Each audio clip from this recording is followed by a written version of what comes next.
I got the divorce papers by email while I was still deployed overseas, surrounded by the harsh realities of Helmand Province.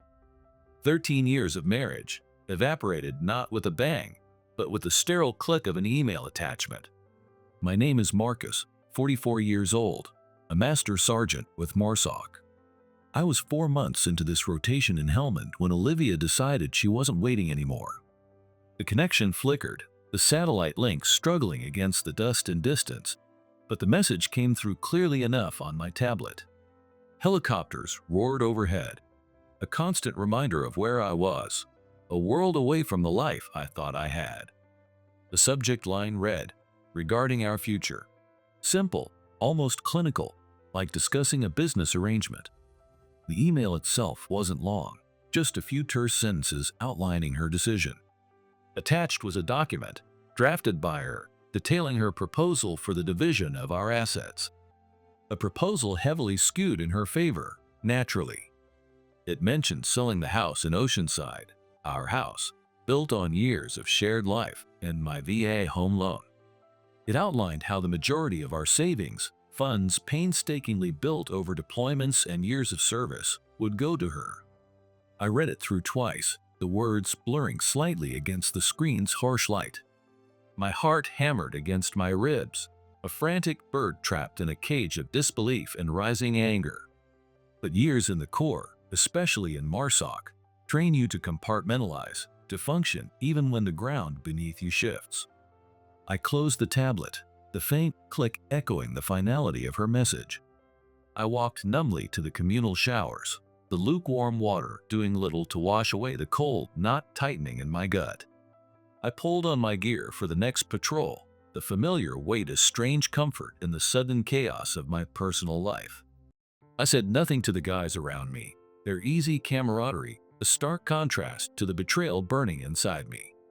When I finally got back to my bunk hours later, long after the Afghan sun had set, I opened the tablet again. Staring at her words, I typed back a single, clipped response. Acknowledged. That was all. No desperate pleas, no furious accusations, no threats I couldn't possibly carry out from half a world away. Just acknowledgement. My mind was already racing, calculating, assessing the damage like it was a battlefield situation report. Rob, my bunkmate, a solid guy I'd trusted my life with more than once, noticed the tension coiling in my shoulders later that evening. He looked up from the worn paperback he was reading, his gaze sharp despite the dim light. "Everything all right, Marcus?" he asked quietly. His voice was low, careful not to draw attention from the others nearby. I forced my gaze away from the bulkhead I'd been staring at, trying to keep my expression neutral. "Yeah," I managed, my voice rougher than I intended. "Just dealing with some stuff from back home." He held my gaze for a moment longer, a silent offer of support in his eyes, but he didn't push. Rob nodded slowly, accepting the wall I'd put up. "All right, let me know if you need anything." He turned back to his book, granting me the space I hadn't explicitly asked for but desperately needed. That was the end of it for now. Guys like us, we learn when to probe and when to give a brother room to breathe, even when he looks like he's suffocating. Truth was buried beneath the shock and the sudden, gut-wrenching pain. I wasn't entirely surprised. The signs had been there, hadn't they? Subtle shifts in the atmosphere back home in the months leading up to this deployment.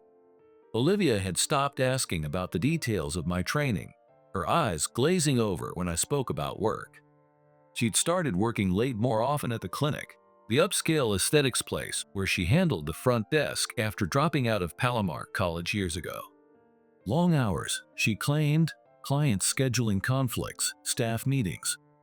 Then came the new clothes, more expensive than anything she usually bought, hung carefully in her side of the closet. Talk of new friends from work, people I'd never met, whose names seemed to pop up constantly in her stories. And her phone, once casually left on the counter, was now perpetually glued to her hand or hidden away, secured with a new password she hadn't shared. The small intimacies, the casual sharing of daily life, had slowly eroded, replaced by a polite distance. I hadn't confronted her directly. That wasn't my way. Not without proof, not without a clear objective. Starting battles based on suspicion wasn't how I operated. My father taught me to observe, to gather facts, to be certain before making a move. But I wasn't blind. You don't survive in Marsoc by ignoring your gut instincts. So I'd made a few quiet preparations, just in case. Nothing dramatic, just practical safeguards learned from seeing other guys get burned. I rented a small, climate-controlled storage unit across Oceanside under my name only. Quietly, methodically, I moved the irreplaceable things there. My birth certificate, our marriage license, the original deed to the house crucially, showing only my name thanks to the VA home loan requirements. Paperwork detailing my military benefits, service records. My grandfather's watch, a heavy old timepiece that still kept perfect time, went into the unit. My mother's silverware, tarnished but treasured, joined it. Things that held memories, things that mattered more than money. I also opened a separate savings account at a different bank, Pacific West Bank, not our usual one. Each payday, I started diverting a small portion of my check there. Not enough to raise flags on our joint account statements, just a steady trickle. Enough that if the storm I sensed gathering on the horizon finally broke, I wouldn't be starting from absolute zero. The night before I flew out for Helmand, the farewell at the airport felt off. Olivia hugged me, a brief, stiff embrace that lacked its usual warmth. "Stay safe, Marcus," she'd murmured, her voice carefully neutral. "Okay," I replied, searching her eyes for something, anything. But they were dry, clear, almost detached. Like she was sending off a colleague on a business trip, not her husband heading into one of the most dangerous places on earth. A cold dread had trickled down my spine then. I should have recognized the finality in that empty gaze. A part of me, the part that still clung to the hope of our shared future, pushed the feeling away, labeling it pre-deployment jitters. I was wrong. What Olivia didn't know, what she couldn't possibly comprehend, was that my training wasn't just for combat. It was for survival in all its forms. I had prepared for this contingency, hoped I'd never need the plan. And what she fundamentally misunderstood about me, about the quiet determination forged in years of service, was this: I never start fights, but I always finish them. I met Olivia back in 2010, during a rare bit of downtime between deployments. I was crashing with my buddy Kevin in Oceanside, trying to decompress. She was introduced at a mutual friend's barbecue, bright smile, easy laugh. She'd been taking classes at Palomar College back then, thinking about nursing, but eventually drifted into working reception at that fancy new aesthetics clinic downtown. Less stress, she'd explained with a shrug, and better tips. 8 months later, we were married in a small ceremony overlooking the Pacific. Olivia used to say she admired my dedication to the Marines, though the reality of military life seemed to baffle her. Her father managed a local bank branch. Her brother ran a successful construction business back east. Solid, predictable, civilian lives. No military background in her family at all. Sometimes, usually after a couple of glasses of wine, she'd ask, almost wistfully, when I was planning on getting a real job. She never seemed to grasp that after nearly 2 decades, the Marine Corps wasn't just a job I was passing time in. It was my career, my identity, the structure upon which my entire adult life was built. We bought our house in Oceanside in 2014 using my VA home loan benefit. It wasn't a mansion, just a solid 3-bedroom rancher in a decent, quiet neighborhood, a short drive from Camp Pendleton. But it felt like ours, a place to anchor ourselves between the constant moves and deployments. My name was the only one required on the mortgage paperwork due to the VA loan structure, a detail that seemed insignificant at the time. But marriage meant sharing, so I added her name to the deed itself. Because that's what you did, wasn't it? You built a life together, intertwined legally and emotionally. Life threw its punches, as it always does. My father died unexpectedly a year after the wedding. Massive heart attack while clearing snow back home. Gone too soon. My mother followed him 3 years later, lung cancer stealing her breath away despite her never having smoked a single cigarette. The grief was immense, a hollow ache that lingered. They left me some money, not a king's ransom, but enough that Olivia and I could finally pay off the remnants of her college loans and still have a comfortable cushion in savings. A safety net. Or so I thought. I deployed 4 times during our 13 years together.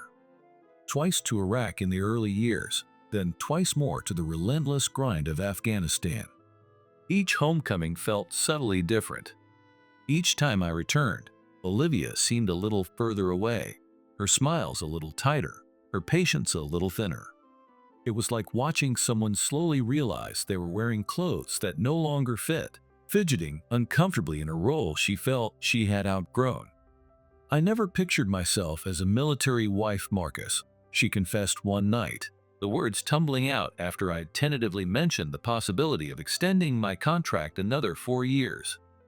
Her voice was quiet, laced with a weariness that cut deeper than any anger. I'm just so tired of being alone all the time, waiting for the phone to ring, waiting for you to come home, wondering if you'll come home. I understood her loneliness. I truly did. The constant separations, the missed holidays, the burden she carried while I was gone. It was a heavy price.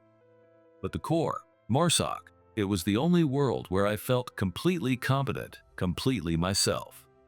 It was demanding, dangerous work, but it mattered. Lives depended on me, on my team. There was a clarity, a purpose I hadn't found anywhere else. Around 2019, the subtle shifts became more pronounced, harder to ignore. Small things, at first. Olivia started getting inexplicably irritated if I called during her increasingly frequent girls' nights out. She began talking more about her friend Melissa, who had recently divorced her husband and was now, according to Olivia, finally living her best life. Passive-aggressive comments started slipping into our conversations, little digs about how we didn't seem to have much in common anymore, how our lives were diverging. Concerned, I suggested couples counseling, a neutral space to talk things through. She brushed it off immediately. "We're fine, Marcus," she insisted, maybe a little too quickly. "Just going through a phase. All couples do." But the phase deepened. The late nights attributed to work became more frequent. Weekend trips with friends started happening, friends I somehow never got the chance to meet. New outfits appeared with regularity, along with a gym membership she talked about enthusiastically but rarely seemed to use, judging by her unchanging physique. Every instinct screamed that something was wrong. I should have demanded answers, confronted her directly, laid my fears bare. But that wasn't my training, not my nature. Confrontation without a clear objective, without irrefutable facts, felt like walking into an ambush unprepared. My father's voice echoed in my head. "Think before you speak, son. Be sure before you act." So I watched. I listened.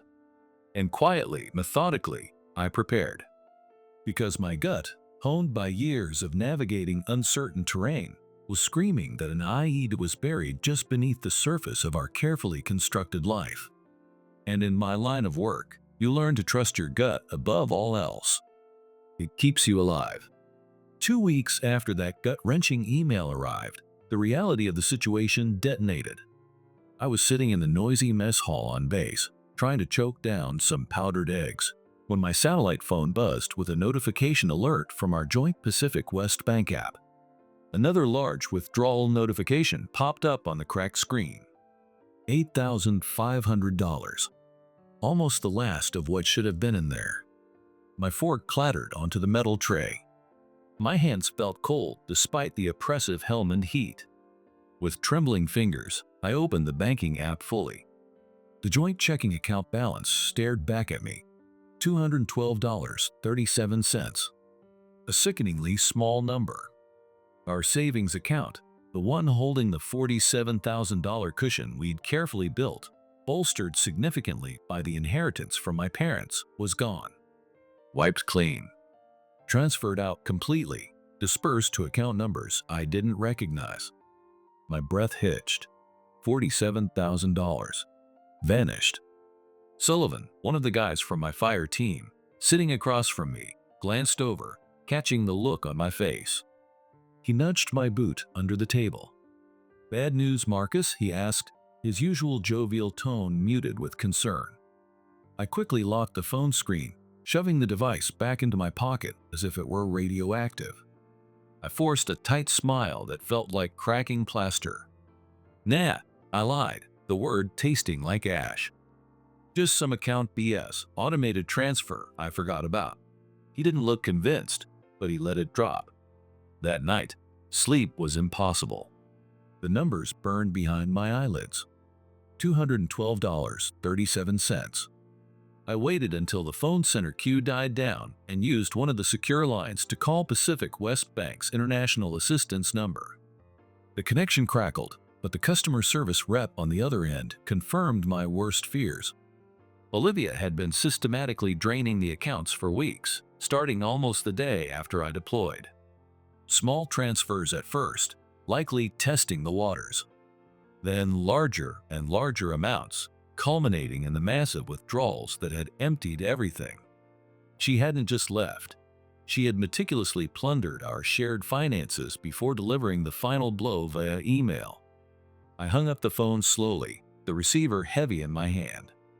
I stood there in the echoing concrete hallway for what felt like an eternity. Down the corridor, I could hear other Marines laughing, their voices carrying easily. Calls home to kids excited about Little League. Loving banter with wives planning weekend barbecues. Reassurances offered to anxious parents. Normal life, thousands of miles away, continuing its steady rhythm while my own carefully constructed world was actively burning to the ground around me. The contrast was a physical blow, stealing the air from my lungs. That's when Rob found me leaning against the cold wall, lost in the wreckage. He must have seen me leave the phone center. "Hey," he said softly, stopping a few feet away. "Heard from Hernandez you looked like you'd seen a ghost back at dinner. Everything okay?" I hesitated. I don't make a habit of airing my dirty laundry, especially not on deployment. But Rob had dragged my ass out of a collapsed building during that ambush near Sangin last rotation. He'd seen me at my worst, and I trusted him implicitly. The words came out flat, devoid of the emotion churning inside me. "My wife," I started, the term feeling foreign already. "Olivia. She emptied our bank accounts, all of them." I paused, swallowing hard against the lump in my throat. "Moved her new boyfriend into our house in Oceanside." I finally met his eyes. "Sent me divorce papers by email last week while I was out on that extended patrol." Rob didn't offer the standard, hollow platitudes. "No, man, I'm sorry," or "That's rough, bro," or the infuriatingly optimistic, "You'll find someone better." He just absorbed the information, his expression hardening with a quiet fury on my behalf. His next question was pure military pragmatism. "What's your plan, Marcus?" The question startled me back to the present. Plan? I didn't have one yet. Just fragments of disbelief and rage. "Not sure yet," I admitted, rubbing my tired eyes. "Still processing." He gave a short, decisive nod. "Understood. Look, whatever you need back stateside, contacts, anything. You let me know. We'll figure it out." His unwavering support was a lifeline in the sudden undertow. "Thanks, Rob." That night, sleep remained elusive. My mind wouldn't shut down. Back in my bunk, shrouded in the thin privacy curtain, I pulled out my encrypted laptop. Something Olivia had likely forgotten in her haste, or perhaps never knew I had access to remotely. The login for our home security system. I'd installed the cameras myself, interior and exterior, after a couple of break-ins down the street the year before. Cloud storage, accessible from anywhere. My fingers keyed in the password, my gut twisting with a nauseous certainty about what I might find. The live feed flickered into view. Our driveway. Illuminated by the porch light, there sat a flashy, unfamiliar truck. Definitely not Olivia's sensible sedan. Then, The front door camera view loaded. My stomach plummeted. A man I'd never seen before, lean and smirking, was walking my dog, the rescue shepherd mix Olivia and I had adopted together. He paused on the porch, sipping from my favorite coffee mug, the oversized one I always used. And draped casually over his shoulders was my faded Chargers sweatshirt, the one I practically lived in on weekends. Then the kitchen camera feed connected. There was Olivia. She was laughing, head thrown back, seemingly carefree, standing in the kitchen I had painstakingly renovated myself during my last pre-deployment leave. Standing beside the stranger wearing my clothes. Something inside me didn't just shift, it fractured. The raw grief and shock began to recede, replaced by something else. Not hot, explosive anger. This was different. It was a cold, hard clarity, a glacial calm settling over the storm. The mission parameters just became crystal clear. I deliberately closed the laptop lid, the image of Olivia laughing with the stranger burned onto my retinas. I pulled out my phone, the cracked screen illuminating my determined face in the darkness. I opened a new note and began typing, each word a deliberate step. A list. 1. Call Sam. Marine buddy turned sharp lawyer back in California. Need secure comms. 2. Verify VA home loan terms. Reconfirm my sole legal standing on mortgage. 3. Contact Master Sergeant. Explore options for emergency leave. Situation critical. 4. Review home refinance documents. Olivia mentioned something vague last year. Need to check records for any recent activity. Possible forgery? 5. Secure military pension accounts. Double-check beneficiaries. Add security layers immediately. Protect assets. The sadness that had threatened to drown me moments before was gone. The white-hot rage had cooled into something far more dangerous. Focus. This wasn't about a broken heart anymore. This wasn't about yelling or pleading. This was about strategy. This was about control. This was about ensuring consequences. At 0500, long before the first rays of dawn touched the Helmand dust, just before my pre-patrol briefing, I sent a carefully worded, encrypted email to Sam. Subject: Need legal help. Discreet and urgent. Operational security paramount. His reply arrived less than an hour later, a testament to our shared background and understanding of urgency. Marcus, call me. Secure line only. Now, when I finally hung up from that brief, encrypted call, the path forward was illuminated with stark precision. I knew exactly what needed to be done. There would be no shouting matches, no desperate phone calls begging for explanations, no idle threats across continents. Olivia and her new companion had made their move, played their hand. Now it was my turn.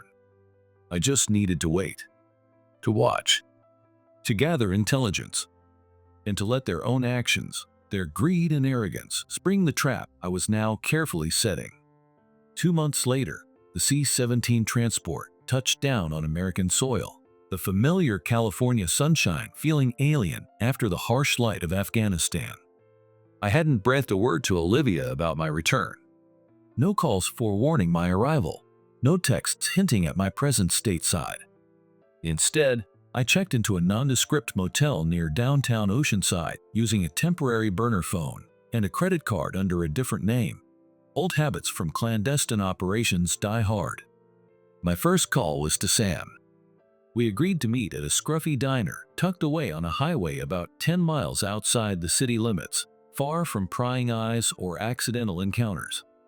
Sam slid into the cracked vinyl booth opposite me, his eyes doing a quick, professional assessment. He didn't waste time on pleasantries. "You look like hammered shit, Marcus," he stated bluntly, though his tone held the underlying warmth of old friendship. "Feel like it too," I replied, managing a wry grimace. The reflection in the diner window confirmed his assessment. Gaunt face, haunted eyes, the desert dust still clinging to my soul. Sam pushed a thick manila folder across the sticky tabletop. "Got everything we discussed pulled together," he said, his voice low and serious now.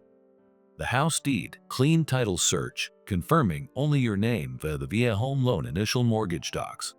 Bank statements showing the fund depletion timeline matching your deployment. And this." He carefully extracted a separate sheaf of papers from the folder, his expression tight with controlled anger on my behalf. "Found something interesting when I started digging deep into the property finance records at the county clerk's office." He laid the documents flat. It was a home refinance application filed 3 months prior, seeking to pull equity out of the house. And there, clear as day on the signature line, was my name. Except it wasn't quite my signature. It was close, unnervingly so. Someone had practiced. But the pressure was wrong, the loops too tight, and they'd botched my middle initial. A common mistake for a forger not intimately familiar with the genuine article. A cold dread, sharper than before, snaked down my spine. "Olivia did this?" I asked, the question barely a whisper, though the answer was brutally obvious. Sam nodded grimly. "Looks like it. Filed 3 months ago, right after you shipped out." He tapped a highlighted section. "Used the supposed equity from the rising market to try and pull out 30 grand in cash." He leaned forward, his lawyerly focus sharpening. "Your signature, and only your signature, is absolutely required for any refinance or equity withdrawal since the original VA home loan is solely in your name. She couldn't legally touch that equity without you." My mind raced, connecting the dots with sickening speed. "So, forged my signature on a refinance application," I clarified, the words tasting bitter. "Use that fraudulent application to borrow against the house I own, then systematically drain our joint accounts, and finally, send the divorce email proposing she keeps the lion's share." I let out a harsh breath. "Damn. She's been busy." "Oh, it gets better," Sam said, his tone laced with dark irony. He pointed to another section of the application. "She listed her boyfriend, this Gabriel character, as a co-applicant on the refinance." He slid another document across the table, a background check printout. "And guess what? Mr. Gabriel isn't just some random guy she met. He has a record. 2 DUIs, recent ones. And, more significantly, a fraud charge from 2019 involving phony investment schemes." I took a long, slow breath, trying to steady the tremor in my hands. The betrayal felt like a physical blow, stealing the air from my lungs. This wasn't just an affair. This was calculated criminal. "Okay, Sam," I said, my voice regaining some of its usual command. "Lay it out for me. What are my options?" "Several," Sam replied, his gaze steady. "We can go scorched earth, criminal charges for forgery, fraud, the works. Or we can play it strategically, focus on recovering assets, and ensuring she and Loverboy face consequences without necessarily pushing for maximum jail time for her specifically." He paused, letting the weight of the decision settle. "But first, Marcus, you need to decide what you want the end goal to be here. Revenge? Justice? Financial recovery? Or all of the above?" I thought about Olivia laughing in my kitchen with that creep wearing my clothes. I thought about the emptied bank accounts, the stolen inheritance from my parents. I thought about the 13 years, discarded like trash. "I want what is legally mine returned," I stated, my voice cold and level. "Every damn cent. The house secured. And I want both of them." I paused, the word, catching slightly, to understand that actions like these have severe, unavoidable consequences. A slow, predatory smile touched Sam's lips. "Okay," he said softly. "Okay, Marcus. Then here's what we do." The next day, armed with Sam's carefully crafted plan, I drove my rented sedan past the house in Oceanside. Gabriel's flashy truck was gone, but Olivia's car sat mocking me in the driveway. Our driveway. I parked down the block, engine idling, watching the familiar facade of the house. For a moment, a raw impulse surged. Knock on the door, confront her, demand answers, unleashed the torrent of rage and pain coiling inside me. But that wasn't the mission. Emotion was a liability now. Strategy required patience, precision. Instead, I put the car in gear and drove directly to the main branch of Pacific West Bank downtown. I met with the loan officer, who, according to the paperwork Sam had obtained, had processed the potentially fraudulent refinance application. He was young, eager, maybe a little overwhelmed. I laid my military ID on his desk. Calmly, clearly, I presented the original VA home loan documents showing my sole ownership. I showed him my driver's license with my actual, verifiable signature. Then, I laid the refinance application with the forged signature beside it.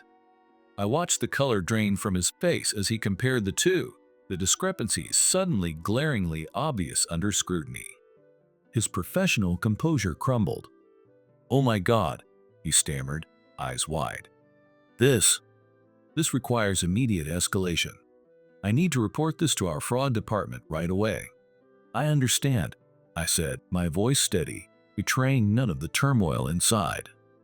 "Just so you're aware, I have already filed a formal police report regarding the forgery this morning."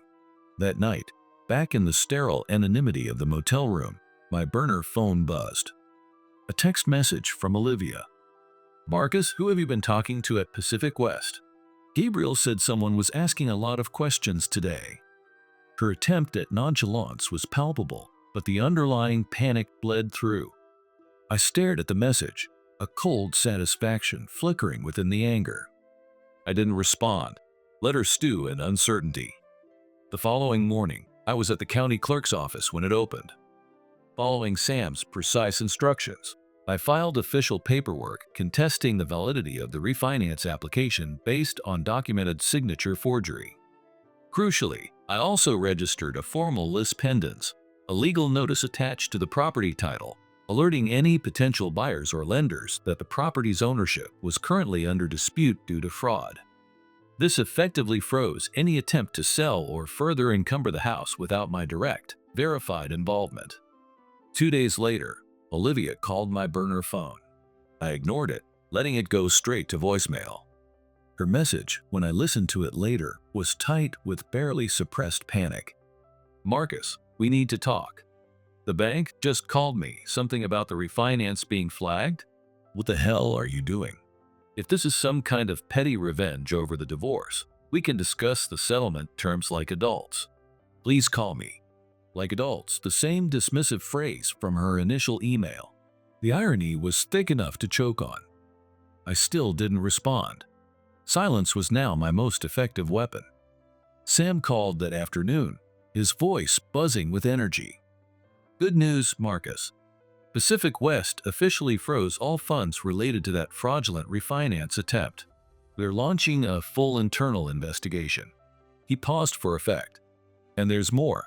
You sitting down?" "Go on," I said, bracing myself. "Remember Gabriel? Your wife's esteemed co-applicant? Hard to forget. Well, guess who got pulled over this morning driving your truck, the one registered solely in your name and probably parked with your base permit?" A flicker of dark amusement sparked within me. "Let me guess. Trouble?" "Big trouble," Sam confirmed, satisfaction evident in his tone. "Got popped for driving on a suspended license. Outstanding warrants from those previous DUIs finally caught up with him." He continued, "Standard procedure. They impounded the vehicle pending his court appearance." "Good," I said curtly. "Let him deal with the consequences of his own stupidity." "Wait, it gets even more interesting," Sam added, lowering his voice slightly. "During the inventory search of the impounded truck, the police found something unusual." "What?" "A stack of prescription pads from the aesthetics clinic where Olivia works." My blood ran cold. "Prescription pads? What kind?" "Looks like the kind doctors use for ordering restricted injectables, Botox, fillers, that sort of thing. And according to the police report notes, they weren't blank pads, Marcus. Several appeared to have been filled out, some with questionable signatures." I closed my eyes, leaning my head back against the cheap motel headboard. This was spiraling. "You think she's been stealing prescription pads? For him?" or for herself. The implications were staggering. Healthcare fraud, potentially dealing controlled substances.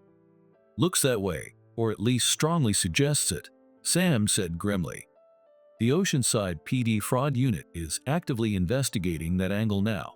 This might be bigger than just the house. I hung up the phone, the silence in the room pressing in on me. This was escalating far beyond a messy divorce and financial betrayal. Forgery, potential prescription fraud. Olivia was in deep, maybe deeper than she even realized. For a fleeting moment, the ghost of our shared past, the memory of the woman I once loved, flickered. Part of me, a foolish, sentimental part, wanted to call her, warn her, tell her to get away from Gabriel before she was dragged down completely. Old protective instincts dying hard. But then, the image from the security camera feed flashed in my mind. Olivia laughing with Gabriel in our kitchen, the stolen intimacy, the casual appropriation of my life, my possessions, my Chargers sweatshirt. The cold resolve hardened within me again. No, she had chosen this path, chosen him, chosen these actions. This was the course she had set. I couldn't turn back now. And if I were truly honest with myself, staring at the peeling paint on the motel room wall, I didn't want to. The next morning, I met with the bank's fraud investigator. Agent Miller, his nameplate read, Pacific West Bank's Internal Security Division. He was a short, rumpled man with tired eyes, a coffee stain blooming on his tie like a badge of honor. He gestured for me to sit, spreading copies of documents across his cluttered desk. This kind of thing, he sighed, rubbing his temples. It happens more often than you'd think, Sergeant. He corrected himself, Master Sergeant. Especially with military deployments. He shuffled the papers. Spouse ships out. The one left behind sees an opportunity, temptation. Loneliness, greed. A potent cocktail. What happens now? I asked, cutting to the chase. My patience for bureaucratic preamble was non-existent. Well, Agent Miller began, adjusting his glasses. We've successfully frozen the $30,000 dispersed from the fraudulent refinance account. It's secured pending investigation. He hesitated, frowning. But there's a complication. My gut tightened. What kind of complication? Some of the money, it was transferred out almost immediately after disbursement, before the initial flags were raised internally. How much? I asked, keeping my voice level, though my fists were clenched under the table. Just under half, he admitted reluctantly. Approximately $14,600. $14,600. Gone. Likely already spent. Bile rose in my throat. I leaned forward, pinning him with my gaze. Where did it go, Agent Miller? Who received it? He shifted uncomfortably. Technically, due to privacy regulations, I'm not supposed to share specific third-party account information. It's my house, I interrupted, my voice dangerously quiet but firm. It was my forged signature. It was my equity stolen. I have a right to know where that money went. Agent Miller held my gaze for a long moment, then seemed to make a decision. He nodded slowly, the weariness in his eyes deepening. He turned his computer monitor slightly towards me, angling it so I could see the screen clearly. Okay, Master Sergeant. Off the record for now. These are the outgoing wire transfers from the refinance disbursement account before the freeze. My eyes scanned the list of transactions.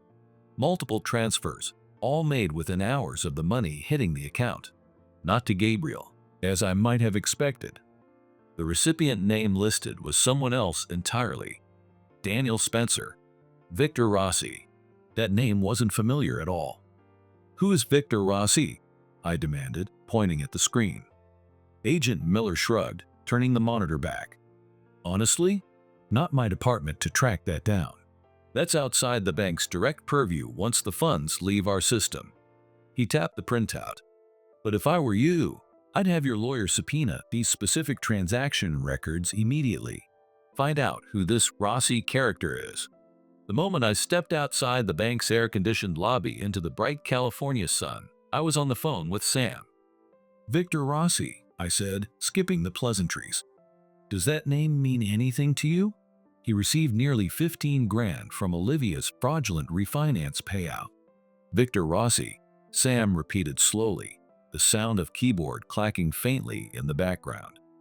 Doesn't ring an immediate bell, but let me run it through a few databases.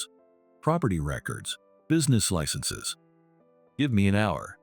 Exactly 55 minutes later, Sam called back, his voice tight with controlled excitement.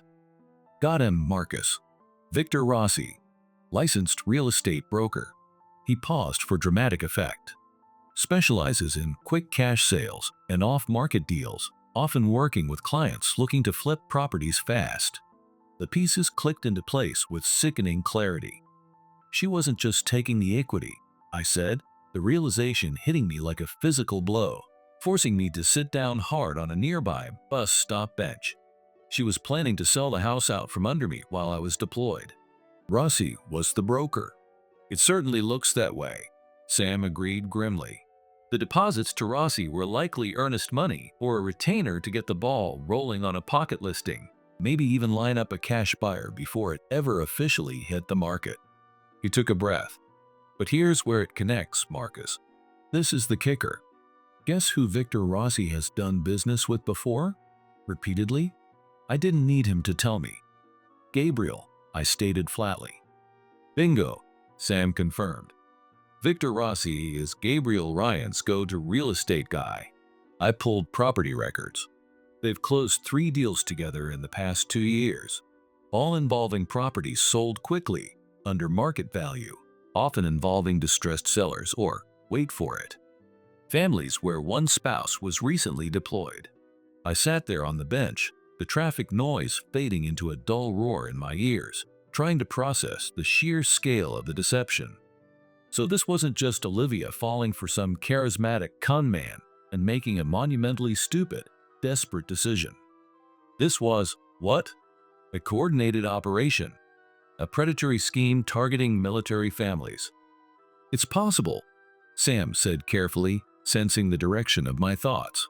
I did some deeper digging into Gabriel Ryan's background after that fraud charge popped up. He cleared his throat. He seems to have a pattern, Marcus. A disturbing one. He finds women, often ones going through messy divorces, or, like Olivia, women whose husbands are deployed overseas. He romances them, gains their trust, gets access to their finances and property details. Sam's voice turned grim. I found 3 other potential cases just in Southern California with similar circumstances. Each time, the woman's home ends up sold quickly, often significantly below market value, to investment companies or LLCs linked back to clients of Victor Rossi. Gabriel likely gets a facilitator's fee or a cut of the laundered profit. Rossi gets his commission, and then Gabriel vanishes, moving on to the next target. A wave of nausea washed over me. And Olivia? Did she know about this? This pattern? Was she a willing participant, or just another mark he manipulated? Hard to say for sure at this stage, Sam admitted. Maybe she's a victim blinded by affection and his lies. Or maybe, he added softly, maybe she saw an opportunity and willingly became complicit. We need more evidence to know her exact role. I rubbed my temples, the headache I'd been ignoring pounding behind my eyes. This wasn't just about my personal betrayal anymore. This was bigger, calculated, predatory. And other Marines, other soldiers, sailors, airmen. Their families had been victims of this scum. My resolve solidified. This wasn't just about getting my money back or securing my house anymore. This was about stopping them, for good. Okay, Sam, I said, my voice low and steady. What do we do now? I've already made some calls, Sam replied, his tone all business. Given the potential scope, the targeting of military personnel, the interstate financial transactions, and the clear pattern of fraud involving via home loans. I've reached out to the FBI's white-collar crime unit. He paused. They're very interested, Marcus. Very interested indeed. That night, back in the suffocating quiet of the motel room, I nursed a lukewarm beer, the condensation dripping onto the cheap laminate nightstand. My mind replayed everything Sam had uncovered. Victor Rossi, the pattern of preying on military spouses, the quick, undervalued house sales. Had Olivia been playing me from the start? Was our entire 13-year marriage just a long con leading up to this? Or had she simply gotten tangled in Gabriel's web, blinded by loneliness and his manipulative charm? Did it even matter anymore which it was? The damage was done. The betrayal was absolute. My burner phone vibrated against the nightstand, jolting me from my thoughts. Another text from Olivia. "Marcus, please call me. I'm serious. The bank is talking about fraud holds and freezing things. And Gabriel just called from jail. He got arrested for driving your truck. I don't understand what's happening. Please." Her feigned ignorance was almost insulting. I stared at the glowing screen for a long minute, the words blurring slightly. Then, slowly, deliberately, I typed back 2 names. "Who is Victor Rossi?" The 3 little dots indicating she was typing appeared almost immediately. Then stopped. Started again. Stopped. The pause stretched. Finally, a reply popped up. "I don't know what you're talking about." A blatant lie. My fingers flew across the keypad. $14,600. I typed. Multiple transfers. To Rossi. House listing. Silence. 10 agonizingly long minutes ticked by on the motel clock radio. Then, a final, desperate-sounding message. "It's not what you think, Marcus. Please let me explain." I didn't bother replying. I switched the burner phone off completely and tossed it onto the other empty bed. There was nothing left to explain. Sleep came easier that night, fueled by cold certainty and the promise of impending action. Next morning, Sam called early. "FBI wants to meet Marcus today." His voice was crisp, energized. Turns out they've already got an open investigation on Gabriel Ryan and Victor Rossi, suspected real estate fraud ring operating across state lines. He continued, "They've been building a case for months, apparently, but lacked concrete proof linking the key players directly or showing the conspiracy's full extent." Sam paused, letting the significance sink in. "You, Marcus. Your situation, the forged signature on the VA loan refinance, the direct money trail to Rossi, the connection to Gabriel, the prescription pads. You're not the first victim they know about, but you might just be the key witness, the case that blows this whole damn thing wide open." For the first time since opening that devastating email in Helmand, a feeling akin to grim satisfaction settled in my chest. Not because my marriage was irrevocably shattered, but because the truth, the whole ugly, calculated truth, was finally clawing its way into the light. The FBI field office in Oceanside was disappointingly bland, all beige walls and government-issue furniture. I met with 2 agents, Agent Anderson and Agent Chen, from the white-collar crime unit. They were professional, efficient, their questions precise. They meticulously recorded my statement, taking copies of every document Sam and I had painstakingly gathered. The bank records, the forged refinance application, the property deeds, the timeline of events, even the access logs from the home security system showing Gabriel and Rossi's comings and goings. "Your testimony, Master Sergeant, in this evidence," Agent Anderson explained, gesturing to the pile of documents, "is crucial. It helps establish a clear pattern of conspiracy, demonstrates intent, and directly links Ryan and Rossi to the fraudulent activity involving your specific VA home loan." Agent Chen added, "It elevates this from potentially isolated incidents of fraud to a coordinated criminal enterprise targeting military families. That significantly increases the potential charges and federal interest." "What about Olivia?" I asked, the name feeling heavy on my tongue. My wife. I corrected myself, the word sticking. "Ex-wife, soon." Agent Anderson and Agent Chen exchanged a brief, unreadable glance. "We're still assessing her precise level of knowledge and culpability in the broader scheme," Agent Chen said carefully, choosing her words with practiced neutrality.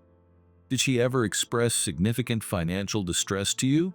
mention feeling pressured by Gabriel to sell the house or access funds? I thought back over the last year, searching for clues I might have missed, conversations colored by hindsight. She started saying we were house poor a lot, I recalled slowly. Complained about the mortgage payments, even though they were easily manageable on my salary.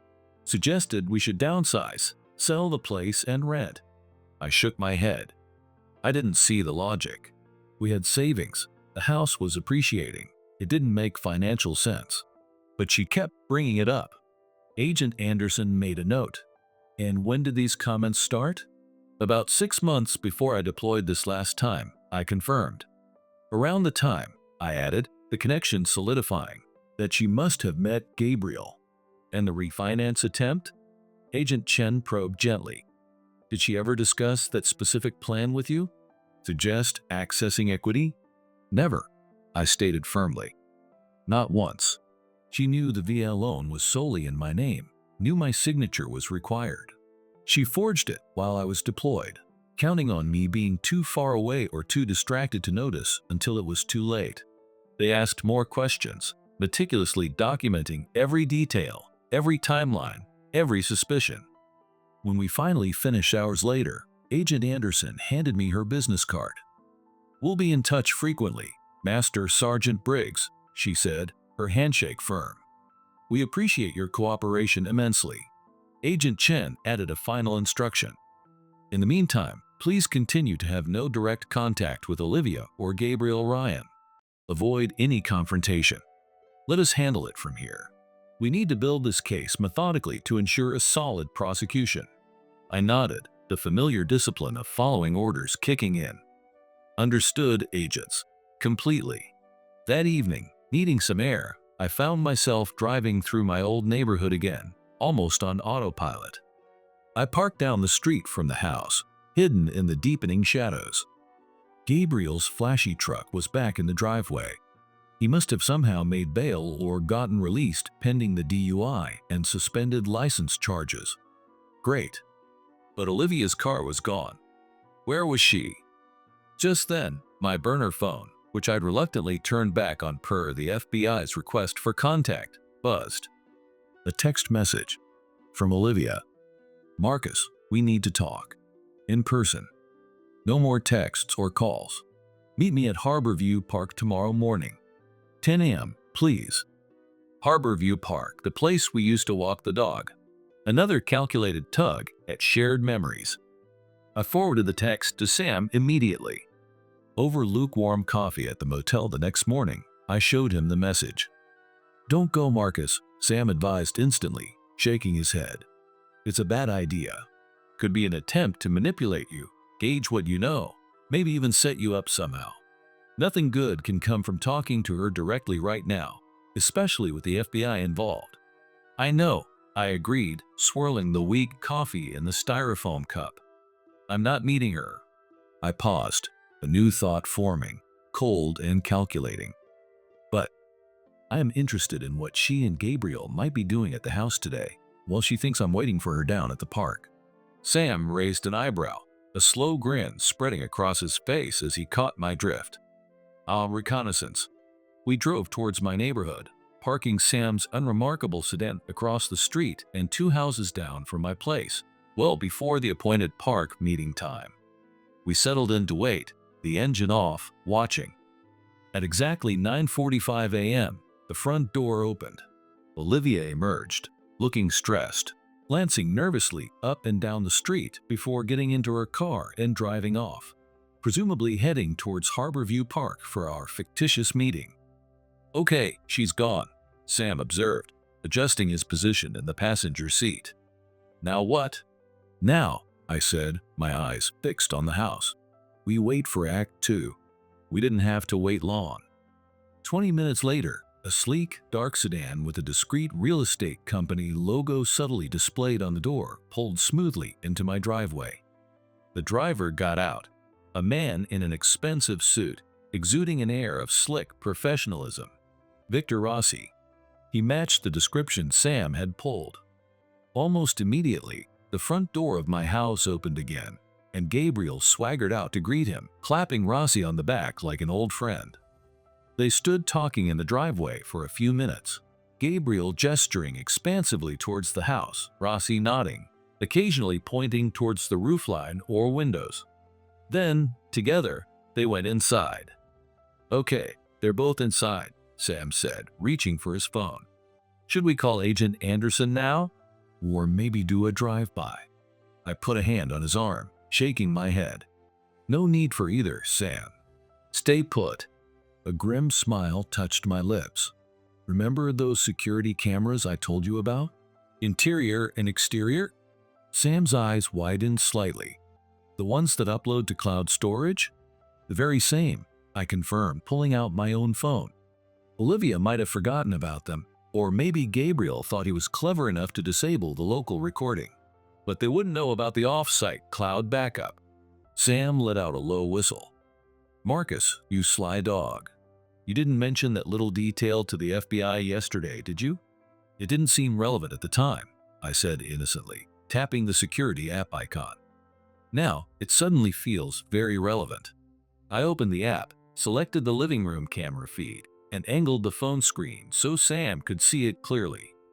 The image resolved, showing my living room, my furniture, and standing right in the middle of it were Victor Rossi and Gabriel Ryan.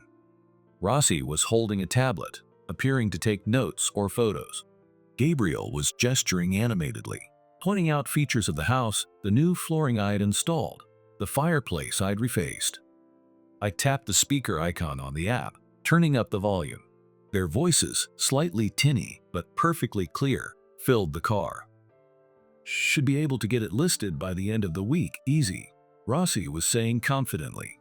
"I've already got a cash buyer lined up who's interested. Discreet, quick, close, as usual." "Yeah. How much are we talking?" Gabriel asked, rubbing his hands together greedily. "Market value's probably around $470K right now," Rossi replied smoothly. "We list it quietly at, say, $450. My guy offers $420 cash. Closes in 10 days. Olivia walks with maybe $200 after the mortgage payoff and fees. You get your cut, my guy gets a deal. Everybody's happy." "What about the husband?" Gabriel asked, a flicker of nervousness crossing his face. "Olivia says he's back in town, starting to cause trouble, talking to the bank." Rossi waved a dismissive hand, arrogance radiating from him. "Military guys are all talk. They posture, make noise, but they've got their careers, deployments, clearances to worry about. He'll bitch and moan, then take a settlement just to make the legal headache go away. Seen it a dozen times. He won't fight it all the way, trust me." I felt Sam stiffen beside me, his knuckles white where he gripped his phone. I turned to him, my own face a cold mask, but my heart pounding with vindication. "You getting this recorded, Sam?" He was already holding his phone up, recording the feed directly from my screen. "Every single incriminating word," he confirmed, his voice tight with disgust. While Sam continued recording, I quickly forwarded the live security feed access credentials directly to Agent Anderson's official FBI email address, adding a short, succinct message. "Happening now. My residence. Rossi and Gabriel inside discussing fraudulent sale." The response was almost instantaneous.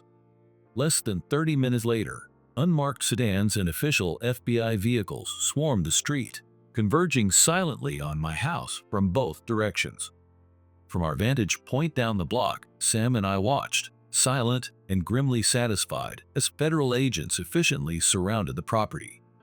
Moments later, the front door opened, and Victor Rossi and Gabriel Ryan were escorted out, hands cuffed behind their backs, their arrogant smirks replaced with expressions of shock and disbelief. My phone rang. "Agent Anderson."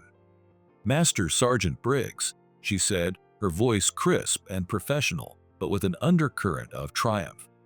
"We got them. Caught them red-handed on your security feed, discussing the entire fraudulent scheme. Conspiracy to commit wire fraud, bank fraud, attempted sale of property under false pretenses using forged documents, the works." She paused. This is exactly what we needed to solidify the case against the entire ring. We're executing search warrants now. We'll need you to come down later today to provide a formal, signed statement regarding the camera footage and your identification of the individuals." "Of course, Agent. Whatever you need," I replied, a wave of profound relief washing over me. "And Master Sergeant," she added, her tone softening slightly, "just so you're aware, your wife, Olivia, just arrived on scene a few minutes ago. She appears quite distressed." My gaze snapped towards the house. Sure enough, there was Olivia standing on the edge of my lawn, her face pale, hands clamped over her mouth in horror as she watched FBI agents carrying evidence boxes filled with documents out of the home she had tried to steal. Her eyes scanned the street frantically, searching, perhaps for me. "What happens to her now?" I asked Agent Anderson quietly, the question heavy with 13 years of shared history, both good and bad. "That depends," Agent Anderson replied carefully. "It depends on what she truly knew about Rossi and Gabriel's wider operation. It depends on her level of cooperation from this point forward." And she added significantly, "It depends to some extent on what you want to see happen, Master Sergeant." I watched Olivia across the distance, a solitary figure crumbling amidst the flashing lights and official activity. The good years flickered in my memory, the early laughter, the shared dreams, the woman I thought I knew.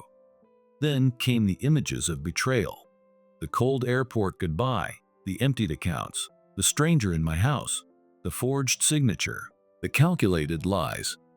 Whatever happened now, it was the consequence of choices she had made. "I just want what's right, Agent," I said finally, my voice firm. "Whatever the law dictates, let the system work."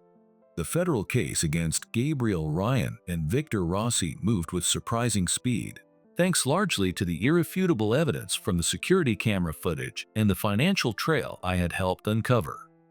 Facing overwhelming evidence, both Gabriel and Rossi cut deals, pleading guilty to multiple counts of conspiracy, wire fraud, bank fraud, and identity theft.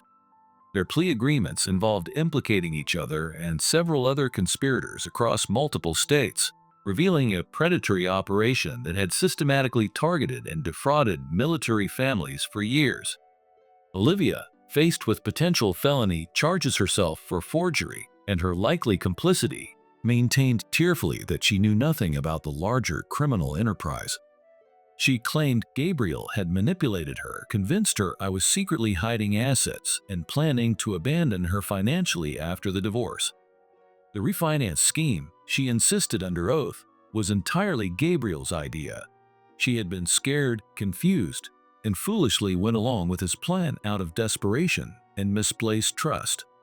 Maybe parts of that were true. Maybe none of it was. Maybe the truth lay somewhere in the murky gray area between victim and accomplice. Ultimately, it didn't matter in a legal sense for her.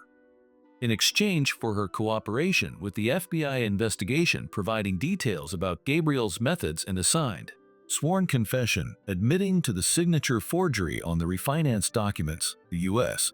Attorney's Office agreed not to press federal charges against her directly. The agreement also stipulated her complete forfeiture of any claim to the Oceanside house, my military pension, or any other assets. She also agreed to make full restitution for the $14,600 transferred to Rossi, though how she would ever manage that remained unclear. Sam handled the divorce proceedings concurrently. It was finalized quickly, quietly, 6 months after that initial life-altering email from Helmand. No fault, uncontested. A clean legal break, all things considered. Easier that way. On the day the final divorce decree was signed and stamped by the court, I received a call from Agent Anderson. "Thought you'd want to know, Master Sergeant," she said. "Gabriel Ryan was sentenced this morning. Got 8 years, federal time, for the fraud, conspiracy, and identity theft charges." She paused. "Victor Rossi got 12 years. Seems he was deemed the ringleader with a longer history." "Thank you for letting me know, Agent," I said, a quiet sense of closure settling over me. Justice, at least in part, had been served. There's something else, she added, her voice softening slightly. Based on the information and evidence stemming from your case, we were able to identify and build cases for 11 other military families who were victimized by Ryan and Rossi's scheme across 3 states. My breath caught. 11 other families. Because you came forward, because you fought back with evidence instead of just anger, she continued. Those families now have a chance to recover some of their stolen assets through the restitution orders. Your actions had a ripple effect far beyond your own situation. After hanging up, I walked out onto the small porch of the modest rental apartment I'd found near the base. I stood there for a long time, watching the California sunset paint the sky in hues of orange and purple. I thought about those 11 other families. Other Marines, soldiers, sailors, airmen. Deployed overseas, trusting that their homes, their lives, their partners were safe, only to face the same devastating betrayal I had experienced. Coming home to find their foundations shattered, their futures uncertain. I hadn't set out to be some kind of crusader to bring down a criminal ring.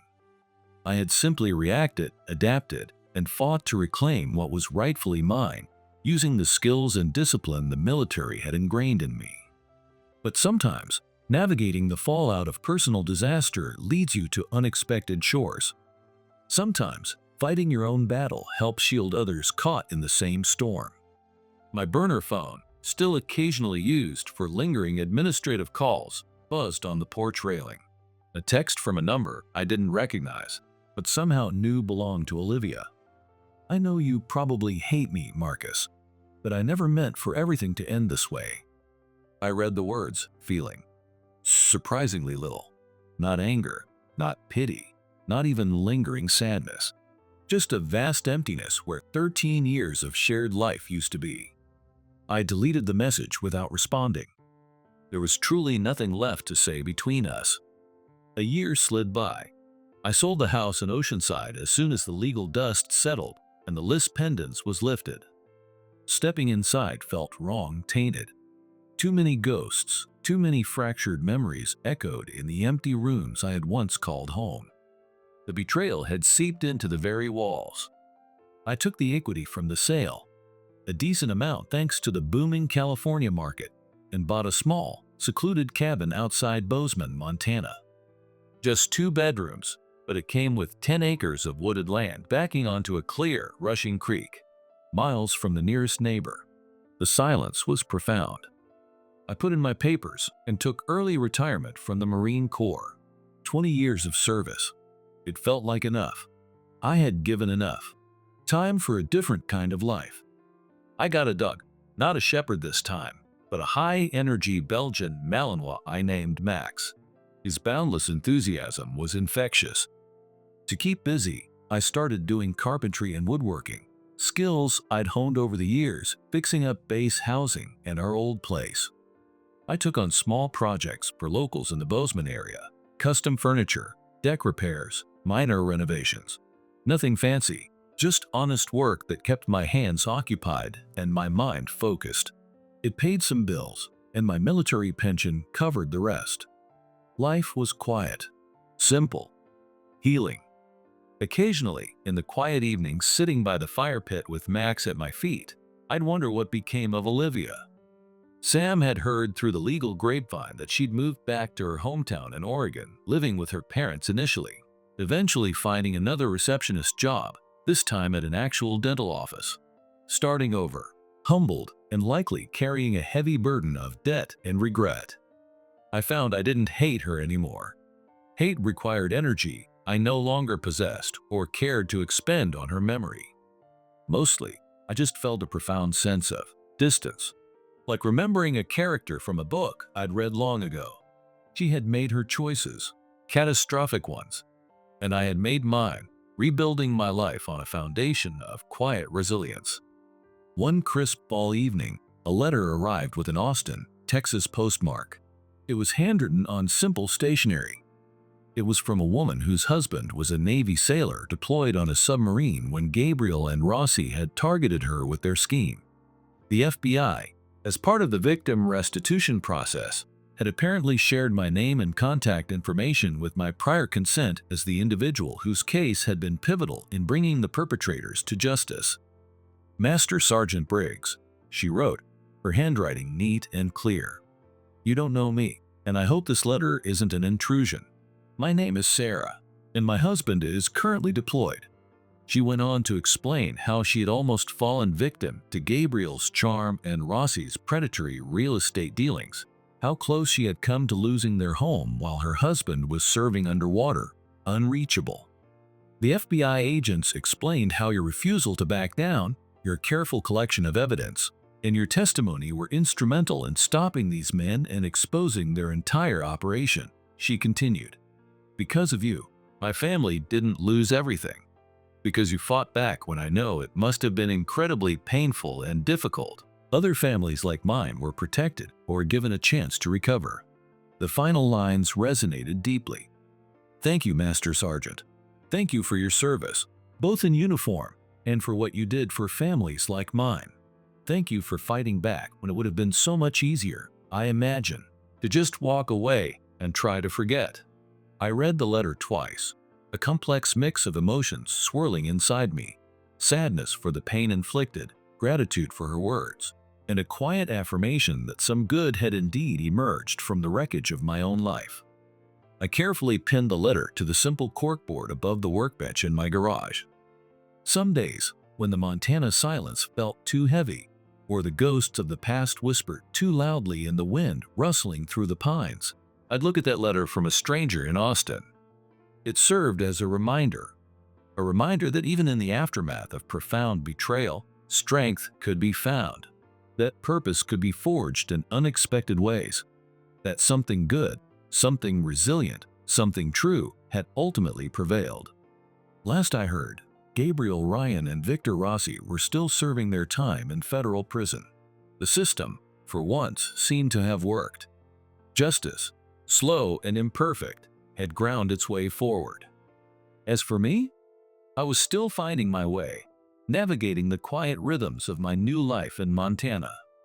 One peaceful day at a time, building something new with my own two hands. Something solid, something earned, something that couldn't be stolen or forged or betrayed. Something that was, finally and completely, just mine.